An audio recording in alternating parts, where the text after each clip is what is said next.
Today we're going to have a quick listen to Major Brian Shaw of the United States Air Force, former SR-71 pilot, retelling a few stories from back in the day, and in doing so Brian is going to absolutely annihilate the globe theory. We're then going to have a look at the globe distance to the horizon calculator, and then we're going to compare the observations that Brian Shaw was seeing, measure the distance, compare it to the distance of the horizon calculator, i.e. the globe mathematics. A big fail, I can tell you. And then we're going to use Google Earth to try and recreate Major Brian Shaw's observation. Testing Google Earth and testing the globe at the same time. And it's a big double whammy fail, I can tell you, as the heights we have to go to recreate Brian Shaw's observations in his SR-71 is ridiculous. But let's have a quick listen to Brian first. When Walter and I were doing a training mission around the United States, where you just were building up hours and time, and we take off out of Beale, hit a tanker in Idaho, rip on up to Montana, zip across Denver, hang a right turn in Albuquerque, out over Los Angeles, up to Seattle, back into Sacramento, 2 hours, 21 minutes. And you just do that then you do it backwards, and you hit a tanker or two. It was just to gain crew coordination, build your hours. We're on our last training mission. We're over Tucson. I can see downtown LA from Tucson. We're at 89,000 feet. I can see the whole western United States bathed in a warm October fall glow. I can see the chain of Rocky Mountains from Canada to New Mexico. I could just see the most beautiful picture laid at my feet in the... Fantastic, Brian, thank you. And no doubt it was incredibly flat, my dear man, if you were seeing that far. So Brian, at 89,000 feet, was seeing the whole western side of the United States. He was 89,000 feet above Tucson. He could see the whole of the western side of the United States. He could see downtown LA. He could see the Rocky Mountains in Canada coming all the way down to New Mexico. Incredible! Let's just have a look on a map just to give you some idea. 2 secs. So here's a map of the western United States. Tucson is right at the bottom there, below Phoenix. And of course our pilot Brian was 89,000 feet above Tucson. And strangely enough, he was seeing the whole of the United States. Not only that, he was seeing the Rockies come down from Canada all the way down to New Mexico. You kind of gave the game away there, Brian, as we're about to see. Okay, over at the distance to the horizon calculator. Observer height 89,000 feet. Calculate the distance. We get a distance to the horizon of 365.9 miles.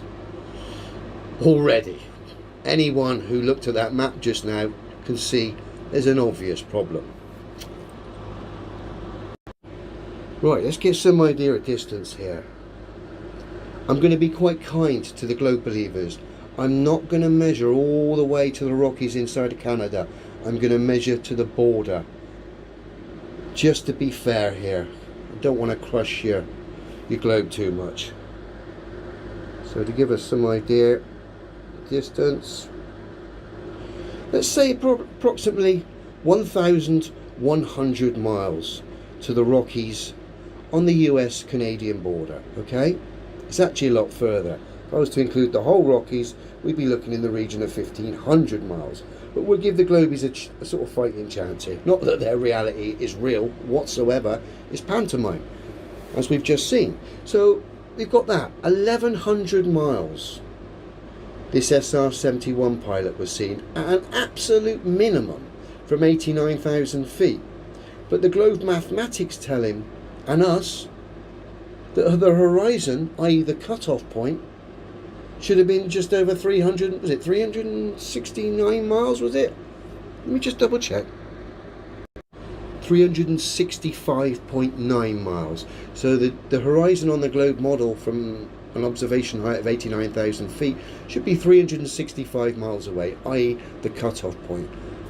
But strangely enough, Brian is seeing another 7, if we want to include the Canadian Rockies, another 1,200 miles. Oh dear. This only happens when you know, when it's a lie. You wouldn't have these problems if the globe was fundamentally true. So let's go on Google Earth now before we finish, and let's see how high we have to get before we can actually see what Brian, the SR-71 pilot, stroke globe knockout artist, could see. Let's have a look. 2 secs. Okay, we're on Google Earth. You can see Tucson just at the bottom on the left, just to the left of the Google logo there. Okay, and look up at the top. Obviously this is what we're interested in, to see how far we can see. So we've located Tucson. I'm just going to bring it down a bit now, so in theory we're above it. Okay, so let's just slide that down, being quite generous there. So I think it's fair to say we're above Tucson. Now looking at the globe horizon, we've got Oregon, Idaho.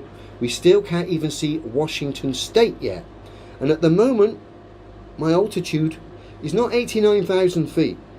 I'm 324 kilometers up so far, which is what, 200 miles up, is it? Near enough. And I still can't even see Washington State, yet alone Canada, where the Rocky Mountains are. So let's go a bit higher. Right, Washington's just popped into view there, which is just before the Canadian border. So what height am I? 373 kilometers up, and I still can't see Canada. That's behind the ball. But strangely enough, the SR-71 pilot could see all this and more from 89,000 feet. But according to Google Earth, I have to literally go into space. At the moment I'm 373 kilometers up, and I still can't see what the SR-71 pilot could see.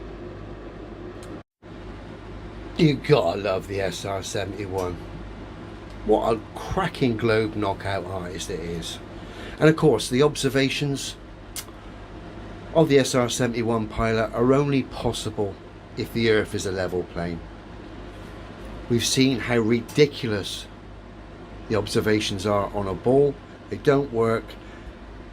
The SR-71 literally has to go to space. What was it? Over 300, I think it was 370 kilometers up, and it still couldn't see all the things the SR-71 pilot was seeing from 89,000 feet. It just proves how silly the globe is. Google Earth mucked in and put the boot in on the globe there. So we thank you guys, the SR-71 pilot and Google Earth, for highlighting the absurdity of the globe theory. Thank you.